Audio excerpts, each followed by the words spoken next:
Hello and welcome to the Humans Invent Cycling podcast. My name is Richard Moore. I'm with Lionel Burney. Hello, Richard. And Daniel Freeb. Hello, Rich. Was that not a bit of back to front? Lionel Burney. Lionel Richie. It's his greatest hits, back to front. At least we got it over with early. I'd say Daniel's in a kind of euphoric mood today. He's very excited already about the heated debate, which is going to return to the show this week. He's going to be taking on Lionel Burney later on. I know he's been doing his homework. Excited, just confident, very, very confident. Brilliant. Well, we're going to talk about a few things in the world of cycling today. We're going to talk about the upcoming Cobbled Classics, which kick off this weekend with Nieuwsblad, once known as Het Volk, now Het Nieuwsblad, and Kern Brussels Kern. This podcast will probably be overtaken by those races, but we'll look more generally towards the future Cobbled Classics as well, the big ones, the Tour of Flanders, Paris-Roubaix, etc. We'll also talk a little bit about the World Track Championships, which are going on at the moment in Colombia, and I will talk a little bit about a trip I had this week to Yorkshire and to Leeds to meet the organisers of the Tour de France and the Grand Départ happening there, of course, this year. The Humans Invent Cycling podcast. Interviews and analysis. We've got the big talking points covered. Chaps, let's kick off with Cobbled Classics. I was thinking about the big rivalry, Tom Boonen, Fabian Cancellara. It's promised so much over the years. There's only perhaps maybe 2010 has been the only year when both riders have looked at close to their best form, though Cancellara really had the beating of Boonen then. Boonen missed last year, of course. I think he crashed early on in the Tour of Flanders. Cancellara was absolutely rampant there. But Boonen started this year very well. Cancellara is going for the hour record, supposedly, later this year, so you'd imagine that he would be approaching good form. He hasn't shown much yet, but do you think, Lionel, we can expect a proper Boonen-Cancellara showdown this spring? Well, or hopefully it will broaden out and we'll see more than a duopoly, because it is certainly looking like Omega Pharma Quickstep have started the season very well. They've obviously got plenty of people to choose from for the Cobbled Classics. Like you say, we haven't seen a great deal of Trek yet, but they've strengthened and given Cancellara a little bit more support for the upcoming Cobbled Classics. I think the problem is that it all focuses on that 8-day period from the Tour of Flanders to Paris-Roubaix, and they will both want to be at their absolute best for that. So everything that happens before then is almost sort of shadow boxing and gives little clues as to who's going well. We kick off this weekend. It will be interesting to see who's showing reasonable signs of form in Het Nieuwsblad and Kern Brussels Kern. Although it is a truism that anyone who wins Het Nieuwsblad typically doesn't win the Tour of Flanders, basically. If you look back through the history books, it's like the par 3 competition at the Masters, isn't it? You can't win both in the same year. Daniel, don't bring golf into this. It's exactly like that, yeah. You mentioned Trek. I think teams are, if those riders are at their best, then the teams will be important. Omega Pharma have got great hands to play with, likes of Nicky Terpstra going very well. And looking at the Trek team, they were quite weak last year, and they were Radio Shack last year. Cancellara kind of won despite them. We're looking at the roster this year. Apart from having fabulous hair, they maybe got the best hair in the peloton. If you go onto the team homepage with all the riders, some really impressive hairstyles there. But they have got quite a strong team for the Classics this year, haven't they, Daniel? Yeah, I mean, hair-wise, I thought they were weakened significantly last year when Fuglsang left. Absolutely, he's really made a huge difference to Astana. Really, they were lacking in the hair department last year, but no, there's. But they have gained Feline. Beyond hair, they do look a strong team. The Van Poppels, young but strong riders. I'm not sure they do look particularly strong, Rich. I mean, they've got Steen de Volder, who's a massive enigma. Never really know what he's going to do, and I certainly think that you compare them to Omega Pharma Quickstep, there is a bit of a discrepancy. I think Omega Pharma have lost Chavanel this year, but then Terpstra has sort of been on a constant upward curve for the last 2 or 3 years, and I expect him to almost slot into the Chavanel role, which will be, the sort of decoy rider that will go attack maybe in the last 50 kilometres, 30 kilometres rather than the last 10 kilometres, and perhaps allow Boonen to sit tight in the front group in a lot of these races. But it's not just about these two riders, is it, and their two teams. I mean, I think this year could be the year when Peter Sagan just sweeps all before him. He sort of hinted that he might do that last year in some of the semi-classics. Didn't really happen for him in the big ones, the Tour of Flanders and Paris-Roubaix, but I think this year could be the sort of definitive breakthrough of Sagan in the classics. Well, you almost forget that he's actually not won a classic yet, a major classic, and that's he's still a very young rider, but he's got to win. Problem is, he could win all of them, couldn't he? Pretty much. Milan San Remo he could win. Certainly Flanders and Roubaix. He went close-ish in Flanders last year. He was second, but wasn't really capable of beating Cancellara on the day. And he probably does need to win one of these classics, doesn't he? Yeah, and I think he will definitely win one. I mean, when Sagan first burst onto the scene, we all wondered whether it was going to be a sort of flash in the pan, whether he would plateau and maybe not disappear, but not perform at quite the same level for the following season. But he has sustained that level of performance. And I was talking to Charlie Wigalius, the Garmin Sharp Director Sportive, yesterday, just about guys who are the best sort of readers of the race, and we were talking about being in the right position at the crucial times in these races, and he said Sagan was one of these guys who immediately, when he burst onto the scene, everybody noticed that he would be at the back of the peloton for the majority of even races like Tour of Flanders, but then all of a sudden at the crucial moment he would be right at the front, and that was because he had a nose for it, but he also had the ability, Charlie said, he was one of one or two guys in the peloton who could go straight through the middle of a peloton in the space of a kilometre or two and not have to fight for position on the sides, and just incredible bike handling, incredible confidence and incredible strength to do that, which of course allows him to economise and then have the explosive power at the crucial moment. That's a good point, really, because we look at Sagan as almost a sort of freelancer. He's often hasn't got the same level of support as, say, Boonen would have with Omega Pharma, and that's purely because he is able to almost sort of Tarzan-like swing from rope to rope and find himself in the right place. Whereas Omega Pharma's tactics over the years have become fairly formulaic, really. You mentioned about the Chavanel role, which is typically to go off and do, get into the third from last or second from last break before the decisive one goes. And before that, that's what Stein de Volder kind of did as well, and that's how he won Tour of Flanders, when he really was there, getting in a decoy move before Boonen, who would be their kind of last card to play, and Boonen wasn't required, so De Volder profited. And I think there's a really interesting clash of kind of strategies there, where you've got individual riders trying to take on the might of teams that are very, very well drilled, very well organised at these kind of races, and just have that instinct knowledge of when the moments in the race are going to be. I remember, Sky, we could pick Sky's classic performance to pieces, really, but the one that really stood out for me was the first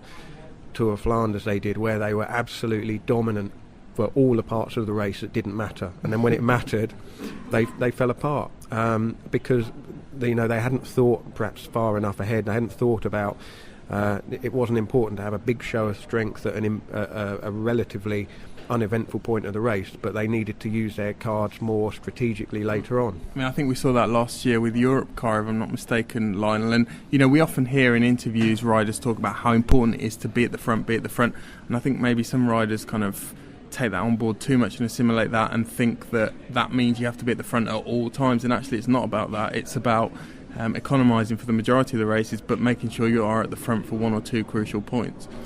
Yeah, and again, another sort of fine example of how teamwork can really upset the apple cart would have been Johan van Summeren for the Garmin Sharp team, when they methodically worked through the last 80k of that race and used riders specifically to do different jobs, and they completely nullified Cancellara, really. They straitjacketed him, and it was one of the most sort of again, when you watch these races unfold, you can't quite piece together exactly what is happening. But then once the race has happened and you know the result, and then go back and watch perhaps the last hour or last hour and a half and see how those little building blocks have been assembled to create a race-winning opportunity. I thought that was one of, not just that season, but one of the most impressive performances of the last 5 or 6 years. But again, he won probably because he had Thor Hushovd as a teammate that year, and Hushovd was the world champion. He was in great form, probably his best chance of winning Paris-Roubaix. And that's the irony, if guys are evenly matched, as perhaps Hushovd was with Cancellara that year, they can nullify each other. And this year, if Boonen, Cancellara, Sagan are all evenly matched, then I suggest that somebody completely different will win it. One of these second stringers could take off. You mentioned Sky. We talked briefly before the podcast about Ian Stannard. He's somebody who would probably need to get away in a Van Summeren style move, wouldn't he, to win? Yeah, and I think we all kind of agreed that Stannard's the weak part of his game, if you like, is that he hasn't really got much of a sprint finish. If he were to get to the finish in the sort of the A group, if you like, Cancellara and Boonen, he's likely to get out sprinted by those kind of riders. So his best strategy probably would be to go in a group of sort of slightly lesser riders, the next level down, because he'd probably have a better chance of either out muscling them or out sprinting them at the finish, because they may be more tired coming into the last sort of 10 kilometres than perhaps the big hitters would be.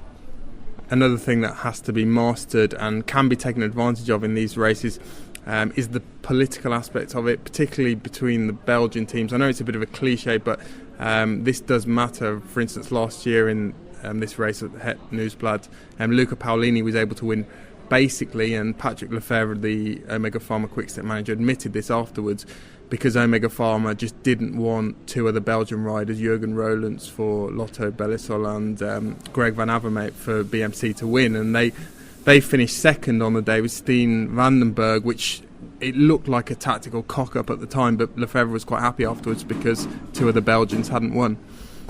Yeah, and I think historically, going back to the sort of 70s and 80s, it's something that Sean Kelly talked about, the Classics winners being very much a club that you had to earn membership of by winning one of those races, and it was very difficult to win one of those races unless you were a member of the club. And back then, the likes of Kelly, Henny Kuiper, Phil Anderson, whoever the real big hitters were, they would rather one of their equals won the race than have somebody from the next level down win, because it would basically mean that there'd be another member of the club going forward, and it would mean that the spoils would be shared out more thinly.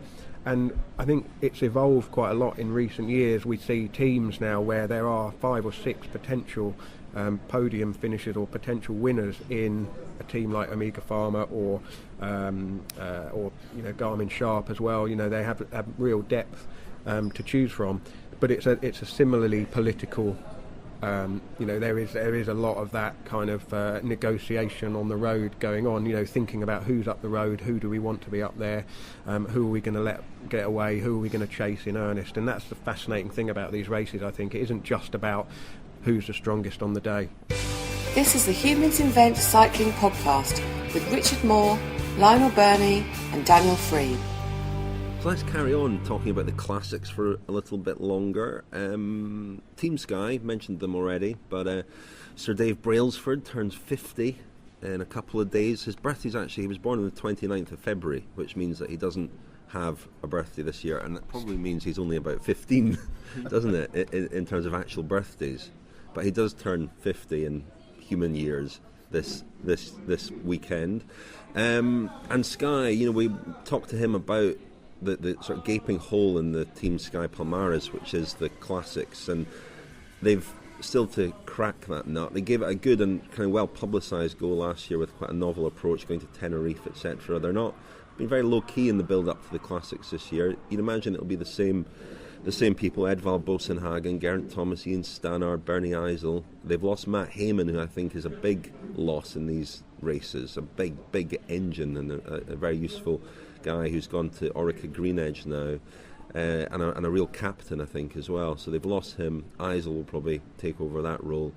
But, Geraint Thomas, from what we've seen, looks in great form again. He can ride on the front and make it hard for everybody. But when's he going to translate that into a big win in one of these races, or is he? Well, silence. That's total silence. We don't know the answer to that question. That's the beauty of sport, isn't it? It'll be interesting because Geraint Thomas is riding Paris-Nice next week, which is going to take him, going to give him a sort of a solid week's fair bit of climbing in his legs, and we know that having started in January in the Tour Down Under, that indicates that he is targeting these first Cobbled Classics, as a big early objective. Last year he had no luck whatsoever. Crashed at the worst possible moment in Milan-San Remo, crashed at the worst possible moment in Tour of Flanders, crashed before the worst possible moment in Paris-Roubaix and was out of it very early on. And you have to ask why those crashes are happening, particularly the one in the Tour of Flanders where he looked so good, and it was all coming into that point in the race that we were talking about before, when it starts to get serious, and then he was on the deck and the camera's focusing on him, and that's basically his race done. I think he did get back up and got back into contention, but not enough to be a factor at the finish, because if you have to make an effort to chase back on at that stage in the race, basically your chances of being there in the final are gone. So whether or not that's a sort of psychological block that he's going to have to get over in the races coming up, I don't know, but there's got to be, one-offs, or even a couple of occasions you can say as unlucky, but 3 or 4 times is becoming a bit of a pattern. Yeah, and in a way it's quite comforting, reassuring that Sky have not been able to apply the same level of domination in the classics as in the stage races. And I think we've talked about this before, and it does come down, I think, to the unpredictable nature of the classics, and the fact that it's very difficult to sort of pack everyone into a boardroom at a training camp and say, right, this is how we're going to win the Tour of Flanders. And there is a science to it. There's a sort of element of racecraft, which I don't think, perhaps the very nature of what Sky tried to do, and the fact that they're trying to sort of preempt exactly what is going to happen, it's kind of, maybe it blunts their reaction, their sort of sensitivity to what does actually happen in the races. I mean, I mentioned Luca Paolini earlier, and he's sort of one of those riders who's really renowned for his ability to read races, and particularly read the classics. And I asked him when we spoke recently about whether he could describe what it is in the classics that you need to look out for, and why he's renowned as such a good reader of those races. And he says that no, it's really difficult to explain, and it's almost a kind of nervous energy, a kind of electricity that takes over the bunch at certain moments, and you have to have a sensitivity to that, and you have to know that when that happens, it means that that's when you need to move to the front, and that's when you need to be there. But if you have a plan before the race, and I don't think for a second that Sky it is this sort of prescribed, but if you have a plan that says kilometre 180, that's when we need to be at the front, well, that might not necessarily work.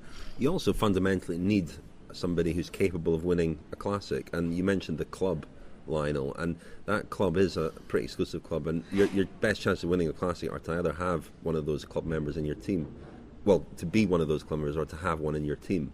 And there have been moments, you mentioned Team Sky at the Tour of France 2010. I remember when the move went, when Cancellara and Boonen went, Juan Antonio Flecha was actually perfectly placed at that moment, and he didn't have the legs to go. And we've seen it time and time again with Edvald Boasson-Hagen, who is a phenomenally good, strong rider, but in those crucial moments, and it's been agonising to watch at times. And again, I think he was well placed last year when the move went, and just couldn't. Same with Sagan last year when Cancellara went.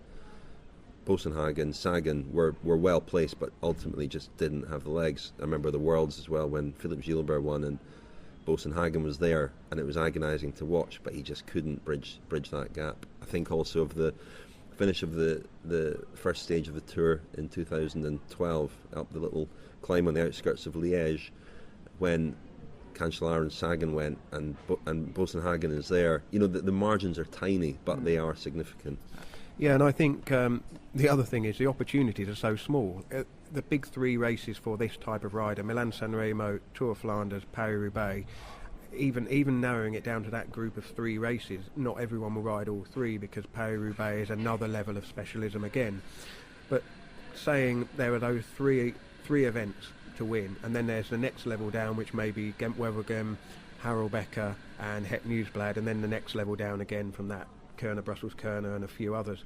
So there's so few victories to go round, and so few riders who have experience of having won those races, that when you start looking and analysing and cross-referencing who's going to be in the mix, you're right, it's very easy to predict the sort of top 10 and say you could probably, the day before Flanders, write down who you think will finish in the top 10 and probably get 7 or 8 of them perhaps. But pinning it on, which one of them is going to win it is a different thing altogether. And I mean, going back to what Daniel was saying about how riders kind of ghost their way into situations when there is an upset, I think back to the way Nick Noyens won. In terms of, if you looked at that final group, he was probably, him and probably somebody like Bjorn Lukemans were probably the 2 that you would say, well, they're not going to win it. Geraint Thomas was in there, Juan Antonio Fletcher was in there for Sky. I think everybody else had strength in numbers, but Noyens just picked up on that electricity, that energy, and just made every correct decision. And it's that kind of decision making, and it's not perhaps even conscious decision making. Yeah, it can be luck as well, can't it? Absolutely, yeah. That was the year Chavanel should have won it, yeah. I think. And I suppose another thing we should emphasise is there's no shame in a team, even a very well-funded team, not having won a classic in the space of 3 or 4 years. I mean, you look at BMC, how well funded they've been and how well resourced they've been for the classics since their inception. And you look at the riders they've signed, people like Burkhardt, Hincapie, Hushovd, now with Gilbert, and they've been really very poor in the classics. And this year I'll be interested to see how Taylor Phinney and I think Rick Zabel won the Tour of Flanders for under 23s last year. It'll be interesting to see if he gets his debut. I think Taylor Phinney in Paris-Roubaix, it's been talked about before. You forget how young he is. He's been around for so long, but that's got to be a race that he has to target. It'd be fascinating to see how he gets on there. Well, yeah, and Trek have got Jasper Stuyven, who's won the under-23 Paris-Roubaix as well. I think this is his first year as a professional. So whether he gets a chance this year, there is a kind of a progression of riders coming through who have experience of if you win the under-23 race, you've got to be considered as a potential winner of the senior race at some point. Britain, not a bad record there. Geraint Thomas, a former winner, junior Paris-Roubaix. Andy Fenn, who beat Peter Sagan the year that he won junior Paris-Roubaix, and he's riding for Omega Pharma Quick-Step this year, isn't he, Andy Fenn? He seems to be in the frame for the Cobbled Classics this year. He's been picked for Kuurne, Brussels-Kuurne, so he'll get a chance on Sunday.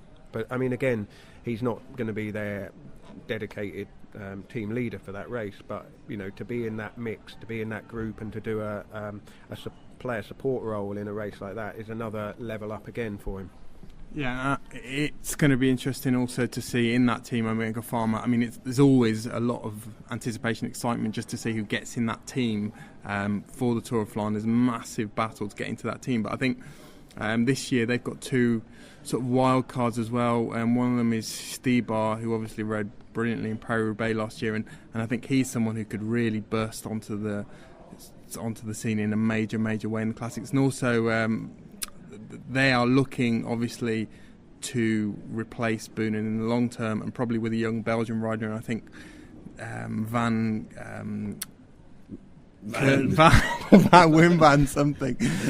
Kersbroek is someone who it was Van something, wasn't it? Yeah. He's someone who's been talked about a lot and had a fair amount of hype. So it'd be interesting to see how he gets on. It's interesting, Départ.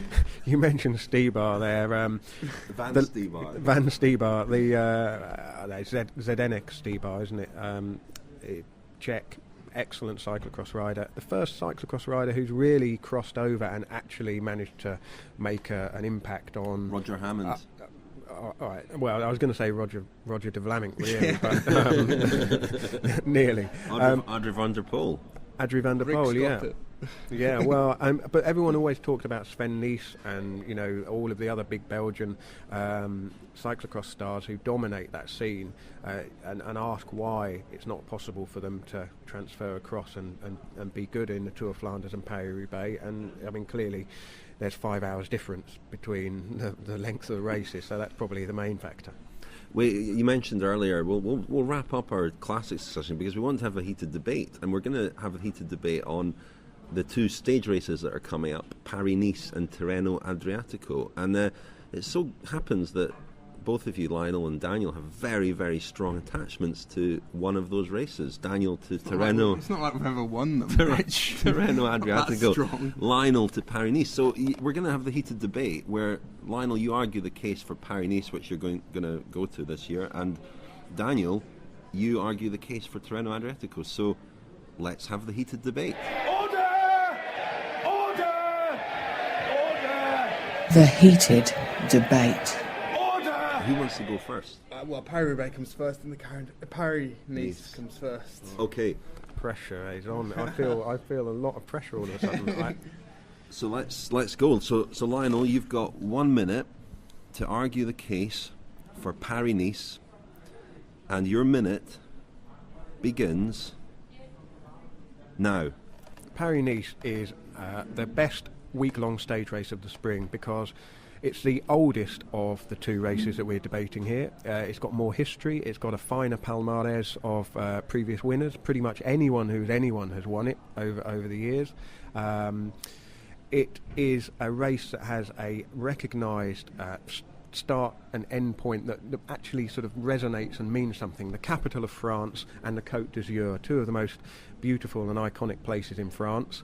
It goes across some territory that we recognise from the Tour de France. It doesn't just sort of skirt from, you know, one narrow part of Italy to the other. And it's famous for several things. First of all, it was famous for the white jersey, which was one of the best and most iconic of the leaders' jerseys until the ASO changed it to yellow, much to my disappointment. And it's famous for Col d'Ez, which is a beautiful climb offering fantastic views of the Mediterranean. Well done, Lionel. That was perfectly judged. I barely got started. Well, I think you made a good case for Paris-Nice, and you didn't even mention that it's known as the race to the sun. I don't think that was quite an achievement. Cliché. No clichés in there. Daniel, I hope you will mount a cliché-free argument for Tirreno Adriatico. Your Tirreno Adriatico, even. Your time begins now. Well, first of all, Paris-Nice doesn't even start anywhere near Paris. It usually starts in Nevers, which is about 300 kilometres away. Secondly, I think only one winner of Milan-San Remo has come from Paris-Nice in the last 15 years. That's Matt Goss in 2010. But I don't want to talk about that. I want to talk about the fact that Tirreno Adriatico is synonymous with Roger de Vlaminck, who won it 6 times. Roger de Vlaminck, one of the greatest human beings ever to walk the earth. Roger de Vlaminck has a llama in his garden. He has a full-size football pitch. He has 4 cobblestones, which represent the 4 Paris-Roubaix that he won. Roger de Vlaminck was, I think, second in the 2005 wife carrying championship in Finland. At the time, he wasn't even married. He went to Finland, stood in a supermarket, and he recruited a wife for the purposes of the competition there. His heart rate in the World Wife Carrying Championship got to 193. Quote from Roger de Vlaminck before the World Wife Carrying Championship: "We tried all the positions and we eventually settled on the donkey around the neck." I don't want to stop you, Daniel, but that's your minute is up. I didn't get very far, but I could have gone on and on. That was wonderful. I don't know if you really fully understood the question there. Can I just say, a fantastic argument, but that's more an argument in favour of Roger de Vlaminck, who won Tirreno Adriatico 6 times. Sean Kelly won Paris-Nice 7 times in a row. Where did Sean Kelly come in the 2005 wife carrying world championship? He didn't, but he does own donkeys, so and he has a wife. But that was, it was terrific. It's not about Roger de Vlaminck versus Sean Kelly. Can we talk a bit more about Roger de Vlaminck? If you want, yeah. I mean, you had a terrific interview with him in your book, The Cannibal, Daniel. He is a colourful character, isn't he? And that's not him on Twitter, we've established. No, it's not that's him. Not him. No. I do remember his brilliant tweet, or the fake Roger de Vlaminck's brilliant tweet during Milan-San Remo last year when there was snow and rain and all the rest of it, and the race was stopped and the riders went into their buses and so on, and the fake Roger de Vlaming tweeted something like, what a shame for the riders that they can't tweet anymore. They're so cold they can't tweet anymore. Which is quite a good comment on the state of modern cycling. But he is a colourful character. I don't know if he'll have won you that debate, Daniel. That's for the listeners to decide. Please give us your feedback on that debate. Lionel with Paris-Nice or Daniel with Tirreno Adriatico? I think Daniel basically went off course to such an extent that he just has to be disqualified. Off-piste. He ended up so off course so that the he... yellow or the orange all course itinerary. No? Let's move on, shall we? I thought we were going to talk a bit more about it. Can I say, Roger de Vlaming said the nicest thing to me anyone has ever said. He said, "You can't possibly be English because you look nothing like Wayne Rooney." You're listening to the Humans Invent Cycling podcast, powered by Sharp. We're doing an event in Cadence in South London on Wednesday the 5th of March, and it kicks off about 7 o'clock. 7:30. 7:30. Tickets... Tickets are £10 from cadenceperformance.com. £10 English. Myself, Daniel, Lionel and Ellis Bacon. It's a combined cycling anthology / humans event, cycling podcast event with discussion and a Q&A at the end. World Track Cycling Championships are going on as we speak in Colombia. Daniel's been glued to those. You're a big fan of the World Track Championships, Daniel, but Lionel and I have also been paying attention. We're a couple of days in, and it's been so far very, very disappointing for the British team. It's that sort of midpoint in the Olympic cycle, and they always try to sort of draw comparisons with previous years. But if you go back 4 years, looking at the results in, I think it was Copenhagen in 2010, Britain were still second in the medals table behind Australia there. There's still, I think, 3 gold medals there, all in Olympic events. So at the moment, there are no golds, and may well be. I think, if you look at the team, it's quite imbalanced now in favour of the women. On the sprinting side, you've got Becky James, and on the team, the endurance side, you've got Laura Trott and team pursuiters who look kind of unbeatable, really. I spoke to Chris Hoy just before he travelled out there. He's sort of performing a mentor role there, / coaching role. You heard a loud noise then. That was the sound of Richard dropping a massive name again. He is a big name. And he's gone there at the invitation of Shane Sutton to act as a sort of mentor. And I find this quite interesting because, Chris has been retired a couple of years now. There has been talk of him going into a coaching role. He says he doesn't have time to go into a full-time role, but I think he could do a good job in that. He's a very good communicator. He's obviously still recently enough retired that people remember. I think just being part of the team, being around the team, gives them a sort of aura. And it'll be very interesting to see how that rubs off on the sprinters in particular, of course. The men's team sprint, very disappointing to finish 5th. Jason Kenny, the great enigma. Chris Hoy was saying that he's been going very well in training, which is quite unusual for him. He's a guy who performs well in big races, sometimes not so well in training. But he'll be defending his Kieran title over the next couple of days, going for the individual sprint. Be interested to see how he gets on. Chris was very adamant that Becky James shouldn't be judging her performance at these Worlds against last year, when of course she won 2 gold medals. She's still very young, still a developing athlete really. And the other team we should talk about is Team Pursuit boys, who finished 8th, very disappointing 8th. The other point that Hoy made was that this is a team really in transition. There are Stephen Burke, Ed Clancy are veterans of Beijing and London, and there are 3 new youngsters in the team, really, Sam Harrison, Owen Doole and John Dibben, and they'll be very disappointed to finish 8th and well out the medals, because this was an opportunity for them to really stake a claim to be the sort of fulcrum of that team going ahead to Rio, especially when you have the likes of Bradley Wiggins, even Mark Cavendish hinting that they want to come back into that team. They could have made it quite difficult for them had they won or finished 2nd or 3rd in Colombia, but they've I think very disappointed with that ride. Lionel, you've been watching? Well, I watched the first night, yeah. Well, it's the only night there's been so far as we speak now. But you're absolutely right. The balance has shifted entirely in favour of the women. There's a real strong crop of stars, really, people who are able to dominate their events when they're on peak form. Perhaps a little bit much to say that Becky James dominates her events, but she is certainly, if you were to compare her career to Vicky Pendleton's at the same age, she is ahead of where Pendleton was at the same time, and undoubtedly has benefited from the system being in place for the entirety of her development, whereas Vicky Pendleton was one of the riders who, if you like, forged that system. Laura Trott is, I would say, one of the greatest sports people in Britain today.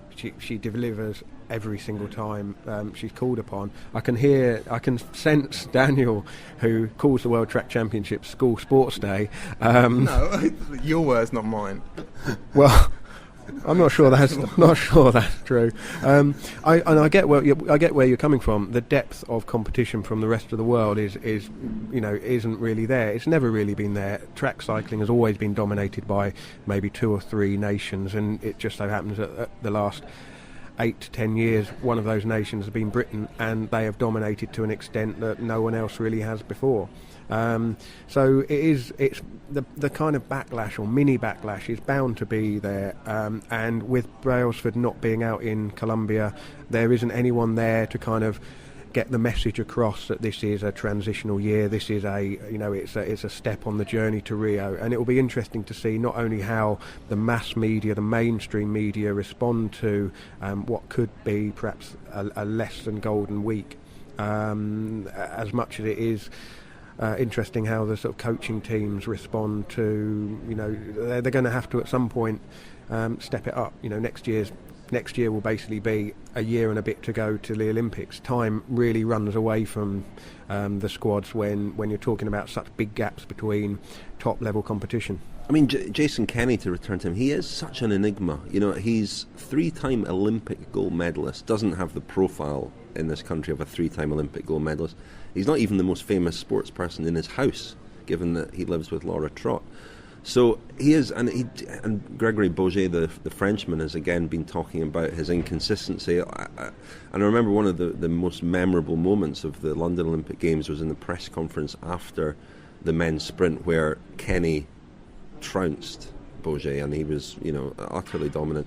And Boget kind of took the mic at one point and turned to him and started quizzing Kenny during the press conference.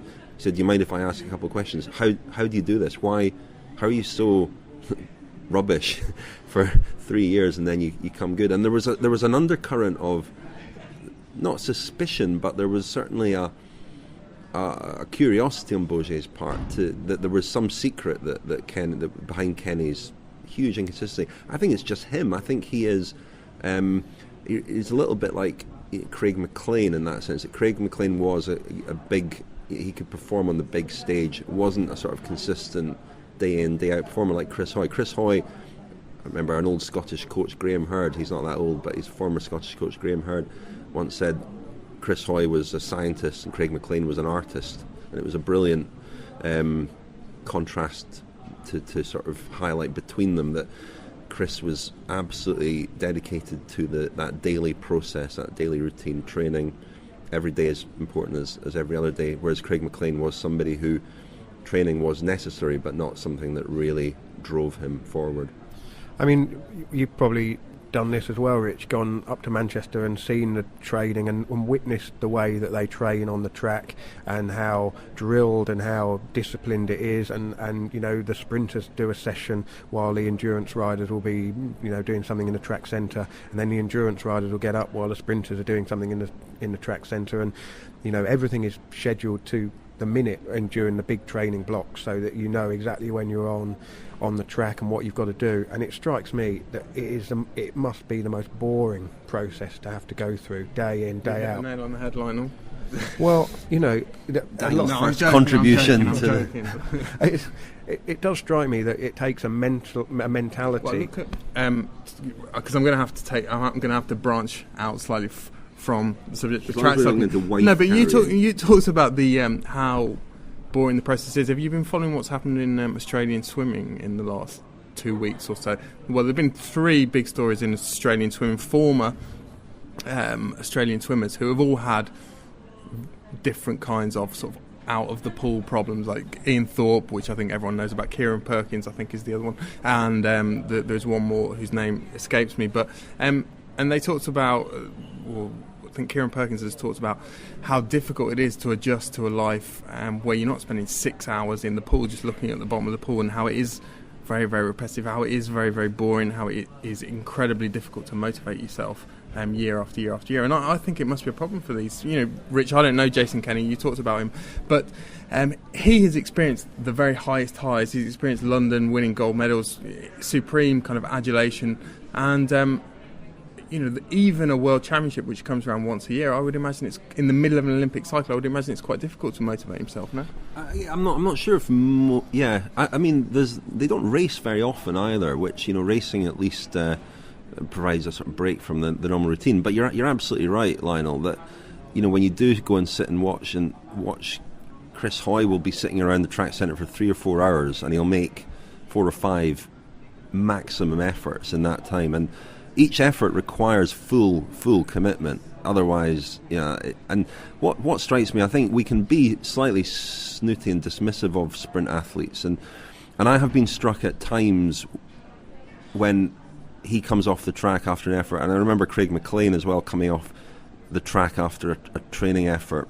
and being in a state of complete exhaustion, equivalent to someone at the end of Paris-Roubaix or Tour of Flanders. And I remember Mark Cavendish making this great distinction in his first book. Actually, Daniel, you might have read that. He talked about it's the difference between pain and suffering. He's able to suffer, whereas it's the difference between hurting yourself and suffering. And what Chris Hoy was able to do was really hurt himself, whereas Cavendish's job is all about enduring suffering. He's not going quite as deep, but he's going for longer. But that ability to dig so deep, really hurt yourself, and really get everything out the tank in a 10, 11 second effort is not something that everybody's capable of. But when you see guys who are, and that's what they do, it's quite an eye opener to realise just how much that can take out of them. Yeah, I don't think I was trying to be dismissive. I was just sort of making the distinction, and it's something Rob Hales talks about in his book, because he started out as a track rider, very much steered in the direction of doing the kilo as a youngster in his late teens, early 20s, and really was good enough to kind of do kilo and pursuiting and Madison or points races. And he definitely made a conscious decision to go towards the endurance side, simply because he said it was more fun. You got to ride your bike more. And going back to watching those training sessions at Manchester, the endurance riders, they'll ride around the top of the track in a string, and they'll go through sort of drills, and they'll dive up and down the boards, and a bit of through and off and a bit of sprinting, and there's a lot more variety to it. And then when you see the sprinters get up and they do maybe a couple of laps before a flying 200-metre effort, and then that's it, and then they're back off the track, and then it's somebody else's go, just the level of kind of mental discipline to be able to do that, plus all the hours in the gym. It's not a surprise, as Daniel's saying, that perhaps it does get to a point where only the very, very biggest events at the key times are the ones that get the blood pumping and get the motivation going, and that's probably what made Chris Hoy such an unusual case. Well, unusual is the word. I mean, let's be clear, Chris Hoy enjoyed that. He enjoyed it, and I remember Shane Sutton telling me that he couldn't relax in the evening unless he was completely, and he nailed himself in training during the day, and he had that sort of masochistic, but also just this total commitment to that process. And and I remember Chris Boardman talking about this as well, about you've got to love the process. Peter Keane as well. It's not about standing at the bottom of Everest and looking at the summit and saying I'd like to be there. It's about committing to every single point on the way up. And that is, you're absolutely right, that is what made Chris Hoy so unusual. And for 15 years he maintained that level of dedication. Rich, I mentioned Australian swimmers having problems post-retirement. I said Kieran Perkins. It was actually Grant Hackett who's had well-publicised problems this week. I think I can understand and sympathise with Daniel's, the ambivalence towards track racing, because it is all about process, and there's not a lot of sort of romanticism and flair. No, I think that's what really turns me off about it, and also the lack of kind of popular interest, passion in. I know it's become very popular in this country that people fill Manchester Velodrome for the Revolution events, and They obviously did for the Olympics, but it's almost like the crowd you get for Wimbledon tennis in this country. That it's people who are kind of dipping their toe in the water, but then they don't really feel very, very strongly. I don't want to do anyone a disservice here, but it's, I don't know, the tribal element of certain other sports, and even road cycling, has always appealed to me, and I don't really get that in track cycling. We missed an opportunity here, but this should have been the heated debate, shouldn't it? I could have argued the case for track racing. Daniel could have put a strong, but he would have probably veered off into something. Probably would, but that's into swimming or something. I've set the template now for future heated debates, haven't I? The Cycling Podcast with humansinvent.com. Innovation, craftsmanship and design. Okay, finally for this week's Humans Event Cycling Podcast. I had a little trip up to Yorkshire earlier this week, and I met with Gary Verity and some of the other people who are bringing the Tour de France to Yorkshire and to the UK in July. So I spoke to Gary, who's the man really behind the bid. Mr. Big in Yorkshire, I think, is Gary Verity, and an interesting chap. And here's what he had to say about his successful campaign to bring Tour de France to Yorkshire. Can you take me back to the beginning, and what was the sort of catalyst for you to launch this? I was clear personally that we needed a big event into Yorkshire to sort of change the mindset of a number of our organisations and to sort of exercise the ghost of Manchester, as it were. You know, the fact that since Manchester had the Commonwealth Games, they'd got this renewed confidence and dynamism, which seemed to be starting to affect the psyche of many Yorkshire businesses and organisations, and therefore set about thinking, what could we do? And it was in the early part of 2010 when I was having a shave one morning when I came up with the idea that the Tour de France would be the answer for that, and that was the germ of the idea. And obviously the idea has developed since then and developed into a full bid process, which became uber competitive at times, led to a few sleepless nights, and then thankfully culminated in November of 2012 with us being successful, and obviously an announcement in mid-December 2012 of the big announcement in January 2013. I know that you made contact with the ASO, you met with Christian Prudhomme, you brought him over to Yorkshire. Why do you think he settled on Yorkshire? Why do you think they picked Yorkshire for the Grand Départ this year? Obviously, Christian would have to answer that himself, but my perception of that is that they were keen to return to the UK because of the success of British cycling and the champions, Bradley Wiggins, Mark Cavendish and so on, and they were looking for a solution that would make that work. Fortuitously, we were obviously with our hat in the ring bidding at that point in time, and I think in terms of Yorkshire, Christian will tell you himself, it's gorgeous. So we have all of the ingredients for the Grand Départ. We have the scenery, we have the cycling heritage, we have the infrastructure, we have a great city in Leeds who are geared up to give the ASO the grandest ever Grand Départ. We have a passionate population in Yorkshire about cycling and passionate about the Tour de France as well, and you'll see that manifest itself this July. One of the challenges you mentioned earlier was the making Yorkshire sexy. How did you do that? Well, I think Yorkshire is sexy.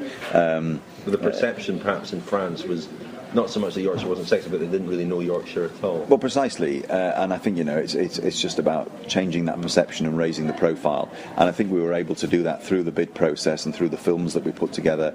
And people who know Yorkshire well know that it's stunning in terms of scenery. You know, to quote Mark Cavendish, it's one of the most beautiful places in the UK, if not one of the most beautiful places in the world. And I think if you look at our history and our heritage and our scenery and the Yorkshire people and the cycling and the love of cycling and that willful refusal to give up, means that often the values of the people of Yorkshire are the same as the values of the true champions of cycling. Stubbornness, I think. Well, some people would call it that. You mentioned that there's this sort of rural characteristic to Yorkshire that is similar to much of France. Was that a connection that you were able to make, and did you think that Christian Prudhomme and ASO began to sort of understand that as well? Yeah, I think that's right. I think Christian understands the history of the Tour and loves the Tour, probably more than anybody else that I've met. But he, with that understanding, comes with it the dynamism of the Tour in terms of the linking of rural France to urban France. And how important it is to the rural communities of France, and I think that's very much going to be the case with Yorkshire. We have a strong rural community in Yorkshire, which is close to our urban centres or not too far away, and so it's easy to tie that back into the great cities of Yorkshire, and that's what I'm sure the Tour will do this July.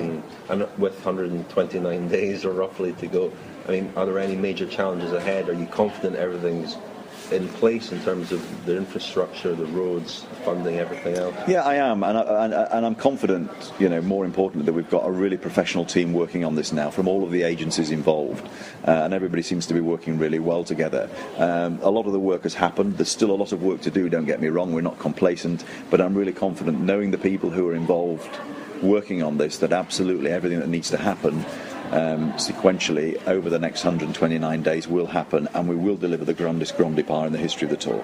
And one of the other, just finally, one of the legacies of this Grand Départ will be this mini stage race in Yorkshire starting next year. Can you tell me how that came about and what kind of vision you have for this race? Well, we were keen to make sure, and keen to try and make Yorkshire the European capital of cycling, wrestle that off the Belgians, probably, who would rightfully claim that at the moment. Now, that might be a great aspiration, but there's a lot of work to do to get to that, and if we get close to that, that will be a good thing. Therefore, it's not just about having the Tour de France here, great though that is. It's about having something that happens on an annual basis that would be very significant. And we think a race similar to the Criterium International, which was our initial thought, would be a good thing. So do ASO. We've had good support from British Cycling on that. We look forward to that starting in May 2015 and continuing for many, many years thereafter. Any idea of the format for that? Would be a 2-day? A 3-day race. 3-day race. So Friday, Saturday, Sunday would be our preferred approach. That can go, doesn't need to be the same route, obviously, every single year. It could move around Yorkshire. We'd hope that the first year, places that missed out on the Tour this time round might benefit from that. So we spread the love, so to speak, and spread the benefits, and give as many people as possible a chance to see that, and to see the champions of cycling in action, so that hopefully they get the cycling bug away in their head, as I had as a kid when I saw the milk race in Yorkshire. Hopefully that will inspire other people. And it'd be an ASO event, so you would imagine that it would attract a world-class field. Yeah, absolutely. I'm quite clear that ASO are the best people in the world at doing what they do, and therefore we would want, in order to create a world-class event, to partner with the best possible partners, and I'm sure that's what we will do. Any idea how long their commitment to that race would be? We initially would want to make a 5-year commitment, but as I say, we would want that to continue in perpetuity, and I hope that the race lives a lot longer than I will live. Any idea? Not that I'm planning on only living for a short time. Any idea of names for this race yet? Well, we're still working that through, so any suggestions are gratefully received. Well, we'll maybe ask listeners of the podcast. Yeah, that would be great. That would be great. I think it needs to be something, obviously, that's got, firstly, Yorkshire in the title somewhere, but I think it wants to be a name that will stand the test of time. The Humans Invent Cycling Podcast. For more articles, go to humansinvent.com/cycling. So that was Gary Verity there from Welcome to Yorkshire, who quite audaciously bid to bring the tour to Yorkshire, not least because there was already an ongoing bid from Event Scotland, which had been in the pipeline since 2007. I think the contact was initially made, and it was well advanced, at the backing of UK Sport and British Cycling, but Gary Verity nipped in there and won the tour for Yorkshire. So that was a little bit about how he did that, and he talked also about the new 3-day race that will be the legacy of the tour's visit, and it begins next May. It will be organised by ASO, who organised the tour, and it'll be a 3-day race in Yorkshire. And he mentioned that they are trying to come up with a name for that, and I said that we'd ask our listeners to come up with ideas for names as well. So perhaps if you could tweet at Humans Event #Yorkshire and give us the name of a 3-day race in Yorkshire. Lionel, I think you've got a couple of ideas. Yeah, I think the competition's already decided, because it should be called the 3 Days of the Summer Wine. Brilliant. Daniel, any suggestions? Any ideas? Not really, not off the top of my head. Is it going to Lancashire at all? Ride for the Roses? Oh, already existing. Oh my goodness. I don't think that'll go down too well. Now, we should just say that's the name of the Lance Armstrong charity Ride for the Roses, isn't it? In Austin, Texas. Yeah, it is. I have to say that there's quite a buzz in Leeds. I was in Leeds and Yorkshire, Leeds and Sheffield. I was in Sheffield on Monday night, and in Leeds on the following day, and it was the banners everywhere. It's very visible that the tour's coming, and I got a real sense from speaking to a few people that there is a real buzz, and we were comparing it to the 2007 Grand Départ in London, and that was a magnificent occasion with a couple of million people. The day itself was wonderful, but there perhaps wasn't the same build-up, the same anticipation, because in a city like London, something like the Tour, just as when it visits Paris, it can be a little bit lost. Yeah. Whereas Leeds is going to be en fête, and I think the whole of Yorkshire will put on a great show for the Tour. Yeah, it was interesting thinking back to 2007 and just working in cycling media at the time. The lack of kind of confidence that this event was going to amount to anything, even sort of weeks ahead of it, was quite interesting. I mean, people weren't convinced that 1 million people, as was reported, would turn out to watch it, and whether it was 1 million people or not, it was absolutely rammed on the prologue course that day, and driving the course out down to Canterbury the following day was as busy as I've seen the Tour on a sort of opening weekend. Probably the next busiest would have been Rotterdam when the Tour started there. The next day that went from Holland into Belgium was lined with spectators all the way. But I think you're right, Rich. This time, everyone kind of knows what it's going to be about, and that undoubtedly the fact that there is Cavendish, Wiggins, and Froome just takes it to another level. What's interesting is actually speaking to some of the people involved in organising the Tour. Even they, I think, are quite surprised at the lack of any opposition to it. We've had stories down here in Surrey and so on, residents complaining about road closures and so on. The notices, I think, for the road closures went out last week in Yorkshire, and I don't think there have been any real significant complaints. The local media are thoroughly on side. I think there's a real sense of pride in Yorkshire that the Tour's coming, and there's been no sort of backlash to it at all. I think you're always braced for something. I think there's a pub, there's a landlady in a pub in a village somewhere who's getting the Tour twice, both days. The race will go past her door, and I think there, if I understand correctly, there are pubs on either side of the road. One pub is really happy and going to great lengths to organise a party. The other one is not very happy at the disruption. I think I know which pub I'll be heading for. I was going to say, the one who's not very happy sounds like the kind of booze that Lionel would drink. I can imagine Lionel there with his flat cap and his pint of ale, grumbling about the race going past. Yeah, because I'd definitely grumble if the Tour de France came past my door. That's for sure. Yeah. I mean, no, I think it's a cultural thing, though, isn't it? And I think if people see the opportunity in something, they will embrace it. And I'm sure on that particular day, when the landlady's sort of struggling to serve customers 6 deep at the bar, she won't be grumbling too much. Just on Rich, you said that, or I think Lionel said that there is a good reason to have the start of the Tour in a place, well, in a slightly smaller place that's perhaps more receptive to it than the capital city. I mean, I think we've talked about this before, that when the World Championship has been to places like Madrid, Lisbon, it's just completely lost. And although there is a kudos certainly attached to going to bigger cities, it does make sense to go perhaps to slightly smaller places. I remember when in the same year, I think 2010, the Giro started in Amsterdam and the Tour started in Rotterdam. Okay, the Tour's a much bigger event, but Rotterdam was certainly a much better event than the Giro start in Amsterdam. Yeah, I think it's not necessarily the impact it has on the immediate area. It's just that when you walk a block away from where the race actually is, and you sense it on the Tour de France on the final day in Paris, you only have to go 1 block away from where the race is, and Paris is just carrying on as normal. Whereas, I always think the most memorable days on the Tour are when the race completely takes over a sort of small or medium-sized town. So will we wrap it up for this week? I'm sure we'll be talking lots more about the Tour's visit to Yorkshire and to the UK later this summer. But thanks very much, Lionel. Thank you, Richard. Thank you, Daniel. Thank you, Rich. The Humans Invent Cycling podcast. Interviews and analysis. We've got the big talking points covered.